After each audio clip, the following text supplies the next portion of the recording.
to see mayors of the mayors, especially see the young, handsome, smart young mayor. It is it is very, very fortunate for me to see you. And also, it is free. It is free. We don't pay for it. No security guard is chasing us around not to see a mayor. So thank you so much, Mr. Mayor. Please welcome the Honorable Melvin Carter.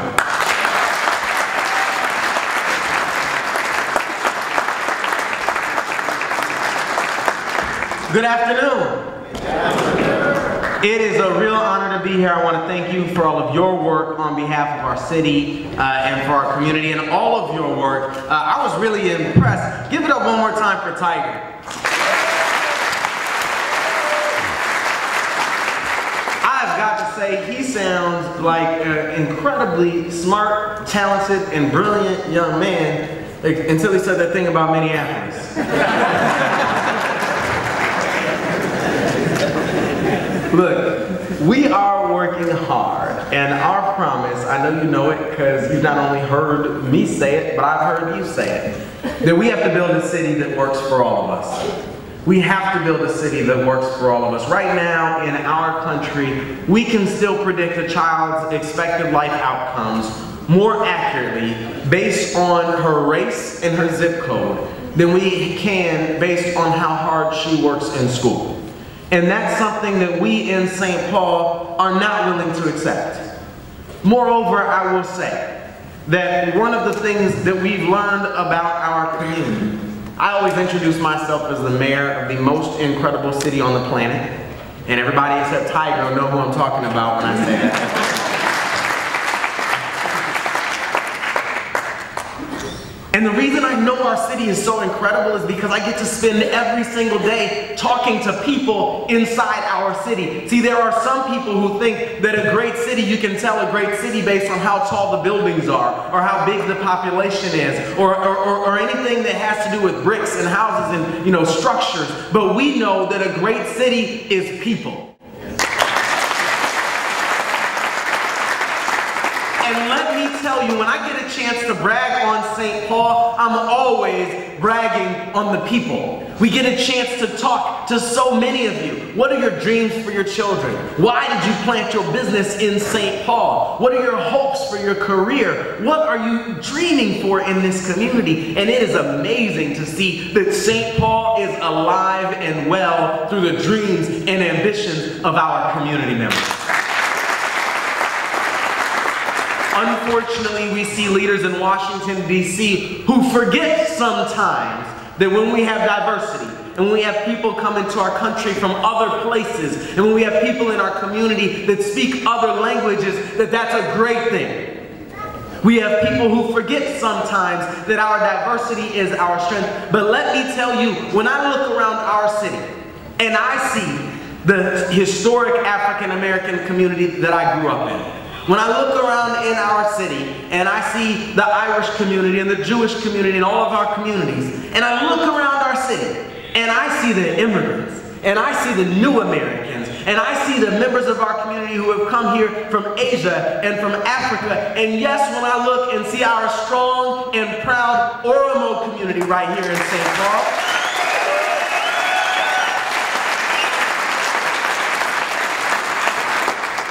people who are working hard, who are sending their children to school, who are planting big dreams in our community, who are making St. Paul better because you are here, and I want to say thank you for that. Let me tell you a quick story and I'll be out of your way. I learned something about our city when I was running for, I learned a lot of things about our city when I was running for mayor. But one of the things we were having a conversation, I'll give you a quiz. Does anybody know, of all the American cities, which one has the most river frontage? I'll give you a hint. I'm the mayor of it. That's right, St. Paul. St. Paul has more river frontage than any American city.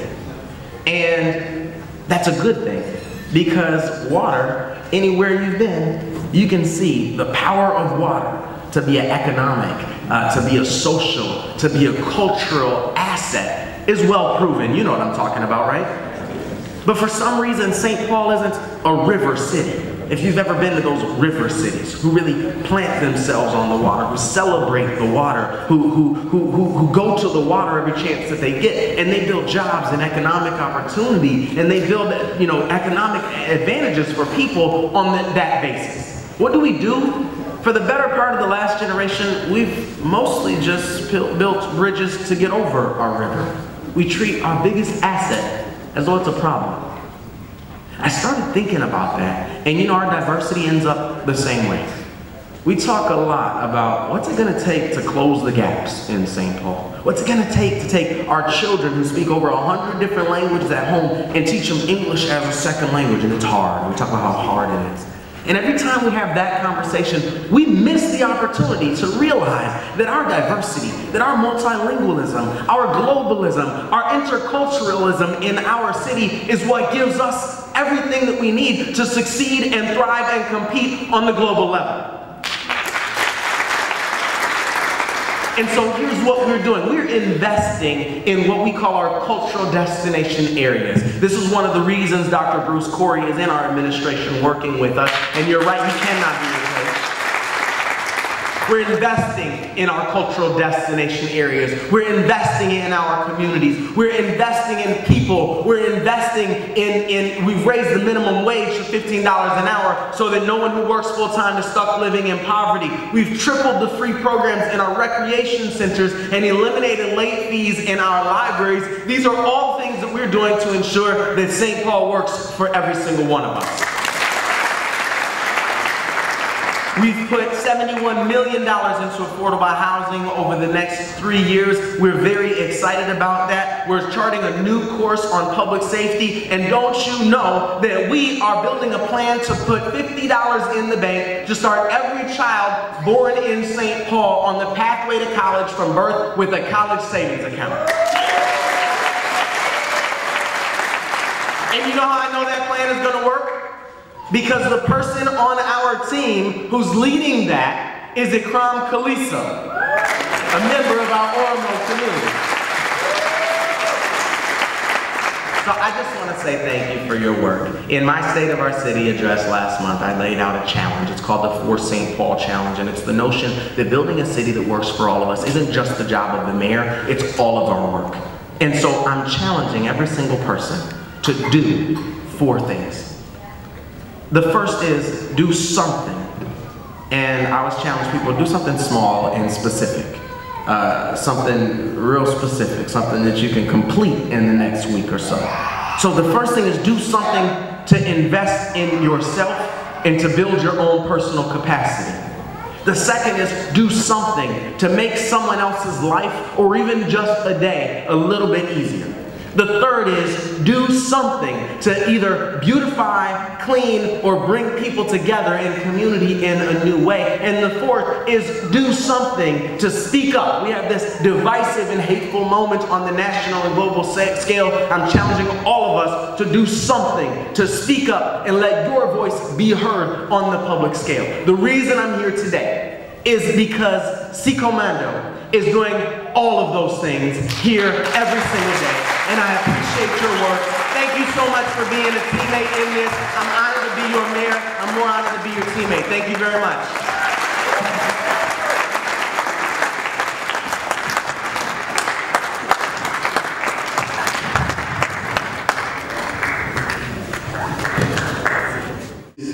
This young man is a mayor now.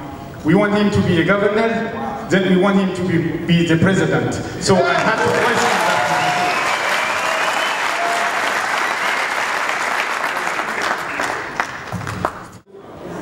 Du'aayi isinii godhuu barbaada, isin eebbisuu barbaada. Diqqaa guddaa keessan. Maaliifi afaan tokko jaataa kan jedhee isin eebbisuu. Amma waan jabaa dhaga'aa jira, waan jabaa argaa jira. Maali? Akkanuma nummaan Oromoon afaan tokko dubbannee afaan tokko taanee waa mara kana godhachuu kana Rabbiin nu godhe. Amma isin warra as keessa dalagullee warra ala jiru kan si waliin dalagullee رب عمري كيسنا ترسيس أفهم كيسنا تقول أنا وانتسني كذا وأفهم تقول ثم وأقول تقول تتا وأقول إسني لا كذا دعاء يقول جرى كي نورا ندورة تعاون لي دعاء ثاني يقول برباد أفهم دبي لي جواب شو برباد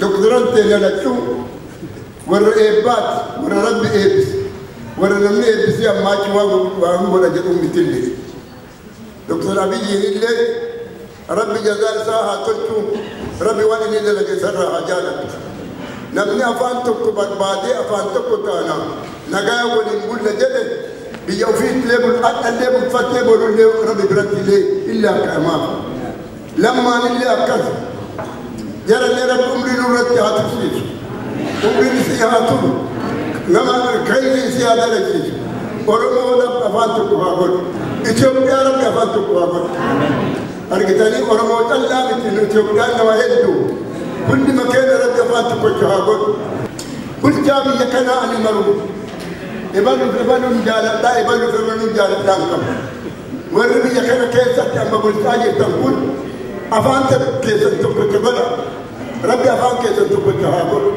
ربي نجاني سنبلتي وربي يبلتلي ربي سنابر وفي اللي نجاني أقولها بيجلي بلتا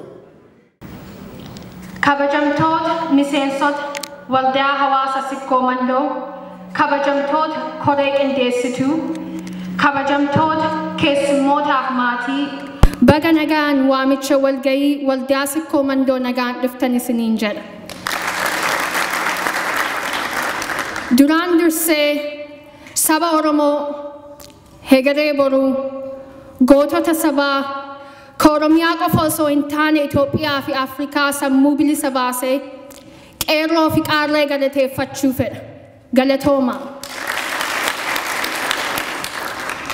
Qabsoon Oromoo kan tikse wareegamaaf kaffaltii saba Oromooti. Kaffaltii jaallawwan qabsooti. Kaffaltii qeerroo fi qaarreeti. Kaffaltiin sun adda bu'aa daangaa hin qabne baaseera. Kanaafuu hedduu galatoomaa akka saba Oromootitti.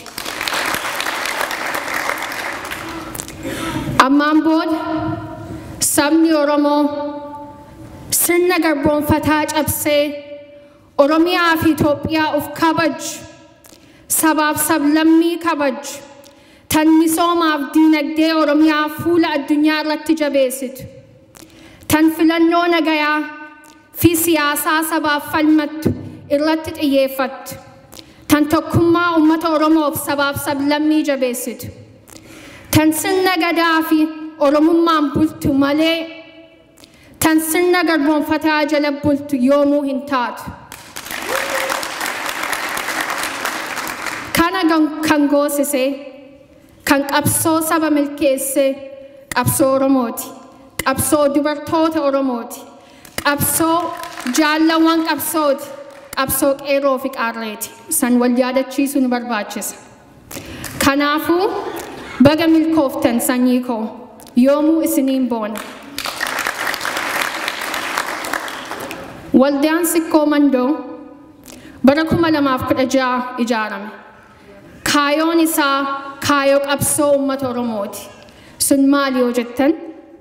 Tokkoffaa saba Oromoo kan miidhame, kan cunqurfamee fi saba amma guddataa jiru haala adda addaan bira dhaabbachuu, kaayoon sabaa akka milkaa'uuf waan barbaachisu itti dalaguu yookiin lafa kaayuu irratti dalagaa jiru Sikkoo Mandoo. Bara 2018 saba keenya kan miidhaan guddaan irra ga'e, kan lafa irraa buqqa'ee, kan miidhaan adda addaa mudate, godina Baalee, Aanaa Sawwannaa, Raayyittuu, Adalee, Dhaammolee, Adaamaa, godina Harargee, Harmeessa, godina Qaallam Wallaggaa fi Daawwee Qacaam deemanii qarqaarsa miliyoona 28 akka qarshii Itoophiyaatiin bira dhaabbatanii, saba ofii bira dhaabbatanii, saba keenya kan miidhaa baay'ee keessa jiru, haadholee fi ijoollee teenya, tabakka rafu yookiin maal akka nyaatan hin qabne, madaa fooyyessanii milkiin galan. Kanaafuu naa galateeffadhaa isiniin jedha. qabsoo guddaadha. Otoo nu jiru sabni keenya miidhamu kan jedhu irraa kan ka'e hedduu nama boonsaa akka nama Oromoo tokko qofa osoo hin taane akka nama mirga dhalaa namummaa falmataa turetti galatoomaa isiniin jechuu fedha. Itti aanee immoo waldaan Sikkoo Mandoo gaafa simannaa muummicha ministeeraa Itoophiyaa kabajamoo Dr. Abiy Ahmedii fi kabajamoo pirezidaantii naannoo Oromiyaa Lammaa Magarsaa nu simachuuf yoo dhufan sagantaa qopheessuu keessatti baay'ee hirmaatanii qarshiin qarqaaranii sabaaf sablammii guyyaa san gammachuun bahe akka gammachuun galan godhan sanis waldaa Sikkoo Mandoo galateeffachuu fedha akka nama koree san keessa turetti. Akkana fakkaatutti kaayoon keessan kaayoo hegeree saba Oromooti. Garuu adda yeroo baay'ee hawaasa keenya keessatti dubartoota Oromoo halkanii guyyaa sabaaf jedhanii sa'a ofii yaada ofii qarshii ofii waanuma hundaanuu uummata keenya bira dhaabbatanii duraan dursee hedduu galatoomaa dubartoota Oromootiin jedhu fedha. Ani dubartii Oromooti. Akka dubartii Oromoo tokkotti kaayoon dubartoota Oromoo maal haa fakkaatu kan jedhutti adda xiyyeeffachuu fedha. Naaf kolchaa. Dubartoota Oromoo tokkoffaa baga jiraattan. Baga waanuma hundaa irraa darbitanii, obsitanii, of jabeessitanii, maatiif saba keessanii falmattanii, ammas falmachuu jirtanii, nuti akka saba tokkootitti maqaa keessan jiraanne ulfinni keessan. Jabinaa fi seenaa gootummaa dubartoota Oromoo isin yaadachiisuu yookiin ibsuu hin barbaachisu natti fakkaata. Dubartoonni Oromoo bara 150 ol qabsoo sabaa fi guddina Oromiyaa qooda guddaa fudhatan. Kaffaltis baay'ee baasan. San seenaan duruu galmeesse. Garuu wal yaadachiisu nu barbaachisan fakkaata. Adda bara jijjiirama kanaa bara 2019 keessatti dubartoonni Oromoo addunyaa maal godhuu qaban ka jedhu. Hawaasaaf mootummaan Oromiyaa maal godhuu qaba yookiin haala kamiin qarqaaruu qaba. Tokkoffaa ijaarama waldaa dubartoota Oromoo daayaasporaa fi Oromiyaa kan kaayoo dubartoota Oromoo tiksu irratti dalaguu qabna. Garuu kaayoon waldaa ijaaramuu qabu xiyyeeffannoo fi dalagaa baay'ee barbaachisa. Tokkoffaa kan barbaachisu jechuudha. Qorannoo rakkoo dubartoota Oromiyaa Itoophiyaa fi daayaasporaa keessatti mudate jabinaan qorannoo banuu qabna. Lammaffaa dhaabbata yookiin jaarmiyaa kan dhimma dinagdee fi misooma dubartoota Oromoo irratti xiyyeeffatu itti dalaguu qabna. Sadaffaa dubartoonni Oromoo hirmaannaaf hoogganummaa irratti barsiisuu fi leenjisuu qabna. Kan amma hoogganaa jirus leenjii jabina haala adda addaatiin qarqaaruu qabna. Dubartoonni Oromoo kan guddataa jirtuuf kara qarqaarsa maallaqa barnootaa fi haala adda addaan dubartoota Oromoo akka barnoota ofii itti jabaatanii hegeree boruu ta'aniif qarqaarsa kennuu danda'uu qabna. Dubartoonni Oromoo gaachanaa fi qabeenya Oromooti. Sunnuu hundaafuu galuu qaba. Qabeenya keenya kana investmentii kan barbaachisu guddinaa fi misooma Oromiyaa qofa osoo hin taane waan dubartoota keenya rakkoo keessaa baasu irratti dalaguu qabna.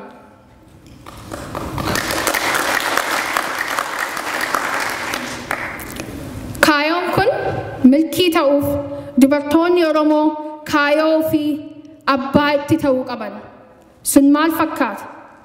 Dubartoonni Oromoo of ijaaruuf yookiin kaayoo fi galmaan geessuuf wal bira dhaabbattanii haala adda addaan wal qarqaaruu qabdan. Oromoon keessattuu dubartoonni Oromoo waliif birmatu, wal bira dhaabbatu, akkuma sanitti itti fufanii karaa walii banu. Waldaa dubartoota Oromoo kan addunyaa kan kaayoo dubartoota Oromoo tiksu ijaaruu qabna ammaan tan.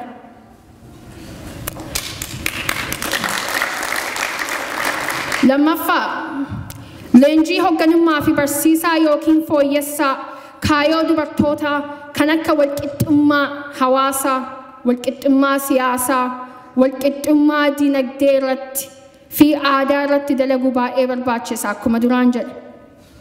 Seenaa Oromoo keessatti dubartoonni Oromoo hoogganaa turan, gootota qabsoo Oromoo turan, barsiisota turan, humna saba Oromootiif Oromiyaa turan.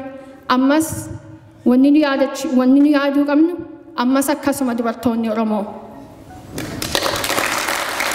Garuu carraa ta'ee sabni Oromoo garbummaa jala ture, dubartoota Oromoo baay'ee miidhaman. Miidhaa kana Oromoo irraa qofaa osoo hin ta'in saba keessaafis dhufee ture. Dubartoonni keenya miidhaa adda addaa manarraa ta'ee, maatiirraa ta'ee, yookiin namoolee dhiiraa kan mirga dubartootaa cunqursuu fedhu irraa kan ka'e baay'ee miidhan. Miidhaa santu dubartoota Oromoo duuba hambise malee hoogganummaa dadhabanii miti, sammuu dhabanii miti, dandeettii dhabanii miti. Sunnuu galuu galu. Dubartoonni Oromoo immoo dirqama leenjii baay'ee fudhachuu qaban, itti qophaa'uu illee hin qaban. Carraa adda addaa itti fayyadamanii of jabeessuu dirqama dubartoota Oromooti. Dirqama kana maatii keessaniif hawaasni keessan kaayoo kana haala adda addaan isin deeggareetiin isin bira dhaabbata jedheetiin yaada.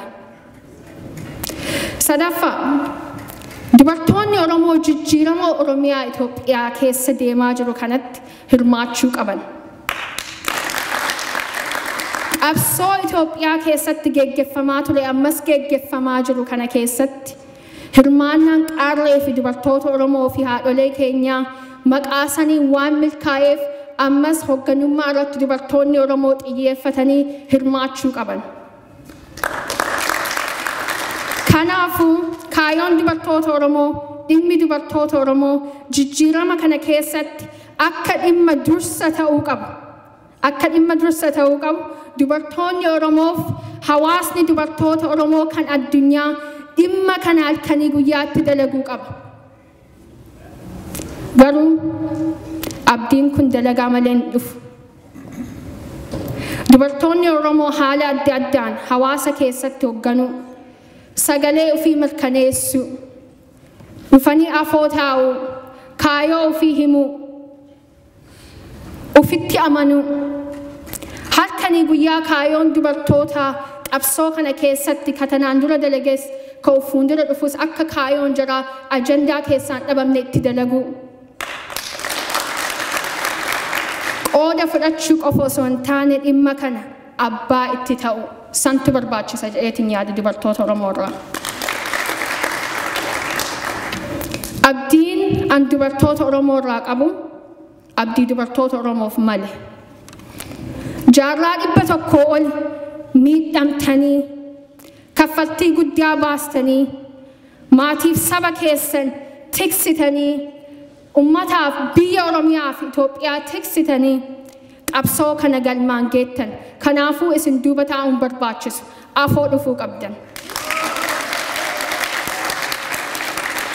Guyyaa addaa, guyyaa walgahii qofa osoo hin taane, guyyaa hegeree boruu kan Oromiyaa fi Itoophiyaa, kan Afrikaa, kan Ameerikaa, namoolee qabsoo uummata Oromoo kan biyya alaatiif, kan biyya keessattis baay'ee hirmaataa ture ija kiyyaan amma argaara.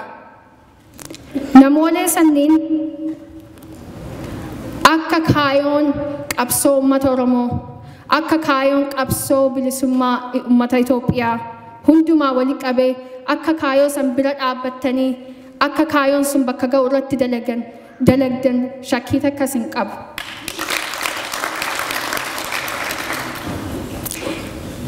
Hin kufnamoo ni mo'anna kan jedhu sun haala akkamiin wal bira dhaabbanne irraa santu mirkaneessa. Yoo mo'an isin wal biraan dhabin. Kanaafuu galatoomaa isiniin jechuu fedhaa, milkaa'aa isiniin jechuu fedhaa. Wal jabaadhaa, waliin jabaadhaa, wal bira dhaabbadhaa. Namni tokko kufe wal fuudhaa malee gadi waliin qabinaa.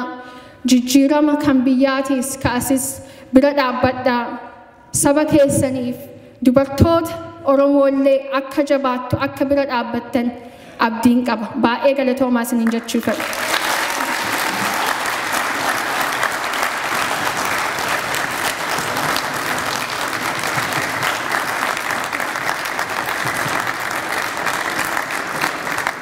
Adamani amas hamle kena video berarti akan desa kawasan betul